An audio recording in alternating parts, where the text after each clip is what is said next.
Hello, ഇന്നത്തെ എൻ്റെ video എന്ന് പറയുന്നത് എന്നെ പോലെയല്ല, ഗേൾസിനൊരു അഡ്വൈസാണ്. ജോബ് എന്ന് പറയുന്നത് വളരെ വളരെ ഇമ്പോർട്ടൻ്റ് ആയൊരു കാര്യമാണ്.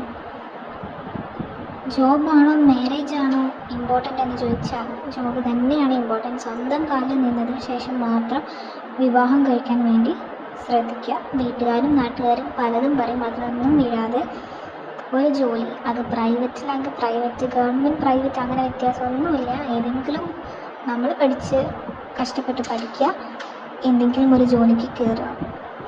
സ്വന്തം കാലിൽ നിന്നതിന് ശേഷം മാത്രം ഒരു മാരേജിന് വേണ്ടിയിട്ട് ശ്രമിക്കുക. മാരേജ് ലൈഫിൽ വലിയ ഇമ്പോർട്ടൻ്റ് ആയ സംഭവമൊന്നുമല്ല.